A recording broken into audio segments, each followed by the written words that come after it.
दोस्तों, युद्ध किसी भी देश के लिए सबसे खतरनाक पल होता है। ये वो पल होता है जब किसी भी देश की सामरिक और उसकी अर्थव्यवस्था पर गहरे आघात लगते हैं। इससे देशों को उभरने में समय लग जाता है और कई बार तो देश उभर भी नहीं पाते हैं। जैसा कि आप देख सकते हैं, हमारे पड़ोसी देश का हाल क्या है। उसने भारत पर कई बार हमले करने की कोशिश की, लेकिन हर बार नाकाम रहा और आज हालत आपके सामने है। तो दोस्तों, यदि ताज़ा युद्ध की बात करें तो रूस और यूक्रेन के बीच में तो युद्ध चल ही रहा था, जिसमें बहुत सारे देशों ने हस्तक्षेप करने की कोशिश की, लेकिन कोई भी आज भी यूक्रेन के साथ सही से खड़ा नहीं है और न ही कोई रूस को रोक पा रहा है। और रूस की भी अपनी वजह है युद्ध लड़ने की और यूक्रेन के पास भी अपनी वजह है युद्ध लड़ने की। लेकिन इस सब के बीच में जो होता है विनाश, उससे उभरने में दोनों देशों को सदियां लग जाएंगी। 7 अक्टूबर 2023 शनिवार का दिन, ये वही दिन था दोस्तों जब इजराइल में एक स्पेशल दिन था, क्योंकि इस दिन तोरा पढ़ा जाता है, जो जूडिज्म में सबसे जरूरी हॉलीएस्ट टेक्स्ट है। और इसी दिन हमास ने 5000 से 7000 रॉकेट के साथ इजराइल पर हमला कर दिया। और यह हमला कोई सरहद पर नहीं था, किसी सैनिक ठिकाने पर नहीं था, बल्कि यह हमला था आम लोगों पर। मान के चलिए, जिस शहर में आप रहते हैं उस शहर में अचानक से मिसाइलें धड़ाधड़ करके गिरने लग जाएं, तो शहर में क्या बचेगा आप अंदाजा लगा सकते हैं। इसके बाद तभी इजराइल ने स्टेट ऑफ वॉर शुरू कर दी। सारे इजराइल के लोगों को बॉम्ब शेल्टर में छिपने के लिए कहा गया। कई रॉकेट तो इजराइल के आयरन डोम ने रोक लिए, लेकिन इसके बावजूद 250 लोग अपनी जान गंवा चुके हैं। इतना ही नहीं, 1590 लोग घायल हुए हैं और अनगिनत लोगों को हॉस्टेज किया गया है। अब ये गिनती बढ़ना चालू ही है। सोशल मीडिया पर इजराइल के कई वीडियो वायरल हुए हैं। इसमें एक वीडियो में मिलिट्री की महिला को मारते हुए दिखाया जा रहा है। इतना ही नहीं, उनके कपड़े उतारे गए, पूरे शहर में उनसे परेड करवाई गई। दोस्तों, इस अटैक का नाम है अल अक्सा स्टॉर्म। ये एक मोहम्मद दिफ है जो आज हमास के मिलिट्री विंग के लीडर हैं। उन्होंने ऑपरेशन अल अक्सा स्टॉर्म का ऐलान किया और सारे फिलिस्तीन को इजराइल के आगे खड़ा होने के लिए कहा। उन्होंने कहा है, इनफ इज इनफ। भारत के साथ साथ फ्रांस, इटली, जर्मनी जैसे देशों ने इजराइल के राइट टू सेल्फ डिफेंस को सपोर्ट किया है और कहा है कि अपने देश की रक्षा करना इजराइल का कर्तव्य है और उसके लिए उसको जो करना पड़े करना चाहिए। और इस टेरर अटैक को कंडेम भी किया है।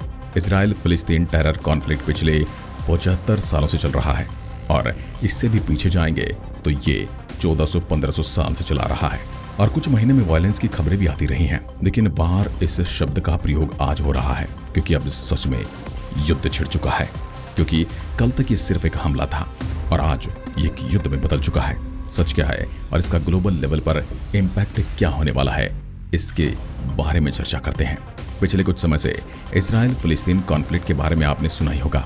सबसे पहले आपको बताते हैं हमास क्या है। फिलिस्तीन के लोगों का मानना है कि 1947 से लेकर आज तक इजराइल धीरे धीरे फिलिस्तीन पर कब्जा कर रहा है। फिलिस्तीन धीरे धीरे छोटा होता हुआ मैप आप खुद देख सकते हैं और इसका प्रयोग कई टेरर आउटफिट इजराइल पर अटैक करने के लिए करता है। क्या बेकसूर लोगों की जान लेने के लिए एक मैप जस्टिफाई है, खासकर उन बच्चों का जिनकी उम्र 4 या 5 साल है, उन औरतों का जो इस देश में घूमने आई थी, क्या उन्होंने भी कब्जा किया था? यह है गाजा स्ट्रिप, जो इजराइल और इजिप्ट के साथ बॉर्डर शेयर करता है। इसके वेस्ट में मेडिटेरियन टी है और इस एरिया को कंट्रोल करते हैं हमास। हमास एक मिलिट्रियन ऑर्गेनाइजेशन है जो 2007 से गाजा स्ट्रिप को कंट्रोल कर रहा है। हमास एक टेररिस्ट ऑर्गेनाइजेशन है, इसके बावजूद कोई कंट्रोवर्सी नहीं है। यूनाइटेड स्टेट, यूरोपियन यूनियन और देशों ने भी इन्हें एक डेजिग्नेटेड टेररिस्ट ऑर्गेनाइजेशन का दर्जा दिया है। हमास का मतलब है इस्लामिक रेसिस्टेंट मूवमेंट। हमास की शुरुआत 1987 में हुई और उन्होंने 1988 में हमास चार्टर बनाया। उनका ऑब्जेक्टिव है फिलिस्तीन को इजरायली ऑक्यूपेशन से बचाना और इसमें सिर्फ ये फिलिस्तीन का पार्ट नहीं बल्कि पूरा इजराइल और फिलिस्तीन शामिल है। जहां अरबिक में इसका मतलब है ब्रेवरी, लिब्रू में इसका मतलब है वायलेंस। साफ साफ देखा जाए तो आज हमास इजराइल को नक्शे से मिटाना ही चाहता है और पिछले 30 सालों से उसने वायलेंस अटैक जारी रखे हैं। 1988 से लेकर आज तक उन्होंने 87 टेरर अटैक किए हैं। ये तो वो आंकड़ा है जिसका डेटा मौजूद है, जिसमें 1000 से ज्यादा लोग हमास के हमले से या तो जख्मी हुए हैं या फिर मारे गए हैं। ये इतना छोटा सा देश है, लेकिन इस देश के सभी लोग टेरर हमले के डर में जीते हैं। इसलिए इजराइल ने अपना आयरन डोम डिफेंस सिस्टम बनाया है। क्या है आयरन डोम? 2011 में इजराइल एरोस्पेस इंडस्ट्रीज ने आयरन डोम नाम का एक मोबाइल एयर डिफेंस सिस्टम बनाया, जिसका ऑब्जेक्टिव है शॉर्ट रेंज मिसाइल को मिड एयर इंटरसेप्ट करना, उन्हें जमीन पर अटैक करने से पहले ही मिड एयर में ही नष्ट कर देना। इस सिस्टम के 3 मेन कंपोनेंट सिस्टम है: रडार सिस्टम, कमांड सिस्टम और मिसाइल लॉन्च। जब भी गाजा स्ट्रिप से रॉकेट लॉन्च होता है तब ये सिस्टम उन्हें डिटेक्ट करता है और उनकी ट्रेजेक्टरी मैप करता है।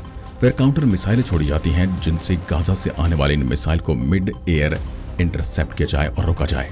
आपने महाभारत सीरियल देखा होगा जिसमें एक तीर से दूसरे तीर को काटते हुए दिखाया जाता है। ये सिस्टम बिल्कुल वैसे ही काम करता है। ये एक मिसाइल को बीच रास्ते में ही ध्वस्त कर देता है। 2012 में गाजा के अगेंस्ट इजराइल की वॉर हुई, उसमें इस आयरन डोम सिस्टम ने 85% रॉकेट को इंटरसेप्ट किया और जानें बचाई थी। ये सिस्टम हमास के अगेंस्ट इजराइल का सबसे बड़ा डिफेंस सिस्टम है और ये बात हमास जानता है। इसके बावजूद उन्होंने 5000 रॉकेट लॉन्च किए। ये कोई आम टेररिस्ट अटैक नहीं है, ये युद्ध का ऐलान है। ये दिन भी काफी स्पेशल था क्योंकि इसी दिन के आसपास पहले भी इजराइल पर अटैक हुआ था। इस अटैक की डेथ इंपॉर्टेंस और आने वाले टाइम में होने वाला इंपैक्ट समझने के लिए थोड़ी हिस्ट्री को जानना ही पड़ेगा। यह अटैक 1973 में योम किपुर वार की याद दिला रहा है। तब फाइट किसी टेरर आउटफिट से नहीं बल्कि इजराइल के सराउंडिंग अरब देशों से थी।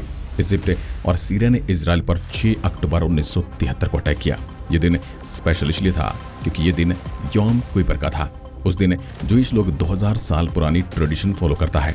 इस दिन लोग सेलिब्रेट करने के लिए वाइन पीते हैं और एक दूसरे को चीयर्स नहीं करते। इसके बजाय कहते हैं, जिसको इंग्लिश में next year we will be together in Jerusalem. इस दिन इजराइल पर होने वाला अटैक उनके लिए एक मैसेज था। इस वार में अरब देशों को सोवियत रशिया का साथ मिला और इसी पावर को बैलेंस करने के लिए अमेरिका ने इजराइल को सपोर्ट किया। अमेरिका यही करता आया है, हर वार में बैलेंस को बनाने की कोशिश करता है। इस वार में जीत इजराइल की हुई, लेकिन इसमें 2000 से ज्यादा सोल्जर्स की जान चली गई और 12000 लोग जख्मी हुए। 1948 से लेकर आज तक इजराइल इतनी ज्यादा वार लड़ चुका है, लेकिन 1973 की वार काफी स्पेशल थी क्योंकि अरब देशों को पता चल गया कि इजराइल को डिफीट करना मुमकिन तो नहीं। अमेरिका का साथ नहीं मिलता तो शायद नतीजा कुछ और हो सकता था। अब मेन टॉपिक पर वापस आते हैं। हमास के इस ऑपरेशन को अल अक्सा स्ट्रॉम नाम दिया गया है। अल अक्सा के बारे में जानिए। अब ये जेरूसलेम दुनिया की सबसे होलीप्स जगहों में से एक है, जिसका जूडिज्म, इस्लाम और क्रिश्चियनिटी में एक जरूरी स्थान है। हमास का कहना है इजराइल की आर्म फोर्सेज अल अक्सा के पास वायलेंस कर रही हैं। वेस्ट बैंक में इजराइल ने इस साल कई रेड की, इसमें 200 से ज्यादा लोगों की जान चली गई। ये 200 लोग कौन थे ये समझना थोड़ा मुश्किल है क्योंकि इजराइल का कहना है कि ये 200 लोग मिलिटेंट्स के साथ ही थे।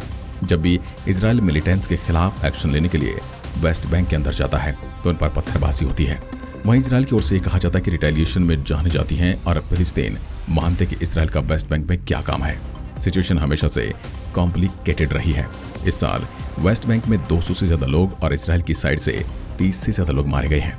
यहाँ इसी बात पर हमेशा बहस होती है कि वायलेंस की शुरुआत किसने की।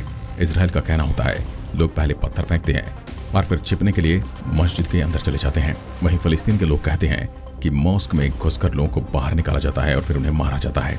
अब आप खुद बताइए, आप किस पर यकीन करेंगे। अब यहाँ पर भी कुछ सवाल उठते हैं। गाजा स्ट्रिप पर साइड से घिरा हुआ है। गाजा स्ट्रिप हर साइड से घिरा हुआ है। उन्हें इजराइल से मदद मिल नहीं सकती। तो 2 ही ऑप्शन है, पहला इजिप्ट उन्हें मदद कर रहा है या फिर कोई और। ये 5000 रॉकेट, इतने सारे वेपन उन तक पहुंच कैसे रहे हैं। सच तो ये है कि ह्यूमैनिटेरियन ग्राउंड पर अमेरिका उन्हें ऐड देता रहा है और लेकिन शायद ये ऐड का पैसा सही लोगों तक नहीं पहुंच रहा है। उनसे वेपन खरीदे जा रहे हैं और एक कॉन्फ्लिक्ट कम होने के बजाय बढ़ रहा है।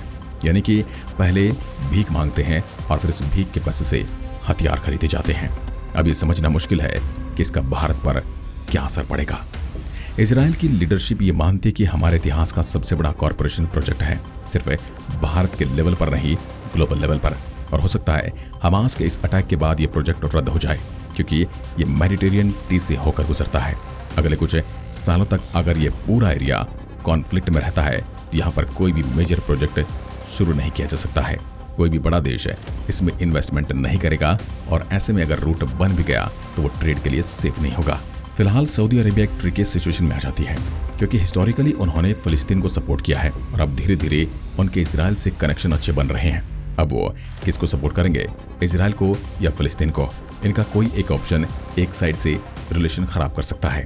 दोस्तों, इजराइल एक ऐसा देश जो कभी भी किसी तरह का भी अटैक बिल्कुल सहन नहीं करता है, एक्शन लेने से नहीं कतराता है। उसमें कोई भी लीडर कभी भी पॉलिटिक्स बीच में नहीं आता है।